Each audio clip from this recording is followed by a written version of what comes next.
naye Phoebe weesize ekyo okulaga omwami wo kuba kyabula abina bakuno bakyabula afumita emitima gibazimbye gibeewanise gigamba Phoebe akola atya omukolo nga sinava ku lujja. Phoebe ojja kugwa eddalu ku lunaku lw'olw'embaga bano bakyabula afumita bamaliridde. Towuliranko omuntu afiira muleeba nga waliwo omugumba asinzidde agamba gwe tojja kuzaala mwana nga simulina.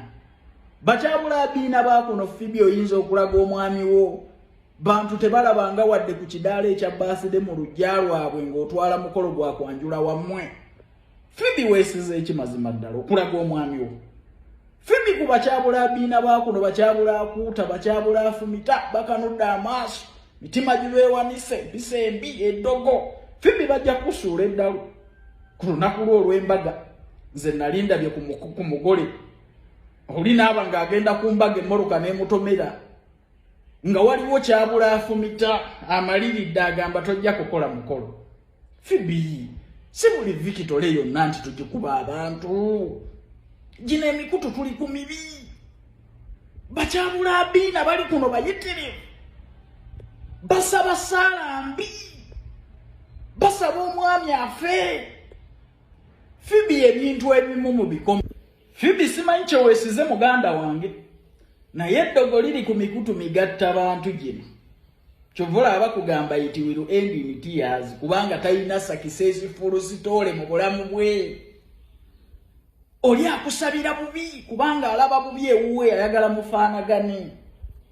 Phoebe gamba omwami waffe teyawasiza microphone teyawasiza lingira iti akujje mu kamera teyakuwasiriza bantu mujjo mukwano mu kamera bakyabula afumita bakuno tebagenda kubalekera mirembe. Nze nkimanyi naye njagala kusooka kujjukiza abaagala ogenda ebweru.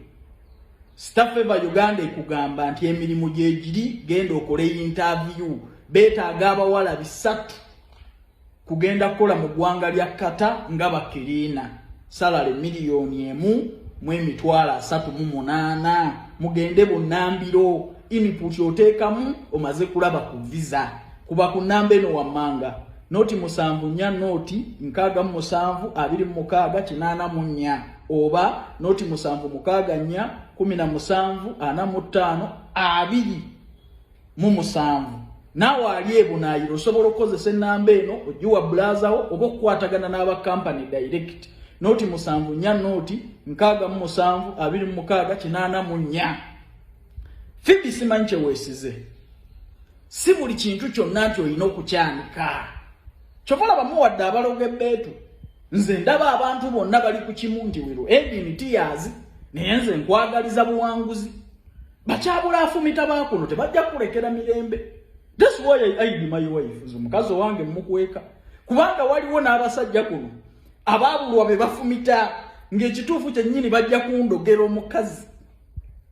Nkubuulira Phoebe mulimu ebintu bye tukola ku mpola. Katonda bw'aba akubiseeko akasubi n'owona olujja. Mulimu atalabanga ku kidaala wadde ekigamba nti baaside mu lujja lwabwe nga takuyinza kukkiriza kukola mukolo. Phoebe simanyi kyeweesize kuba abantu musajja bakyabula afumita abamu bayingira n'ebisiyaga.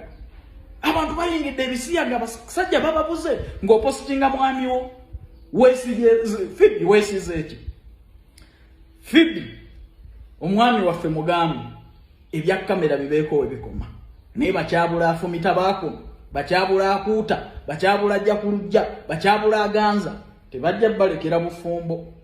Nkubuulira baloga emitima gibeewanise gibazimbye bawulira bubi nti ova genda va ku lujja ogenda eriyo ayagala musigale mwenna ku lujja eriyo ayagala musembe. Phoebe osiba olaba abantu bafiira muleeba bantu ba mitima mubi oli kadde mugumba ayagala buli omu abeere mugumba. Olaba abantu bafa naagwa eddalu ku lunaku lw'embaga waliwo ayagala bonna basiraane. Phoebe ebintu ebimu keeping very private onkubiranga ku simu. Bakyabula akuuta bakuno bakyabula afumita kyabula aganza bakyabula abiina bayinza okulekera essanyu.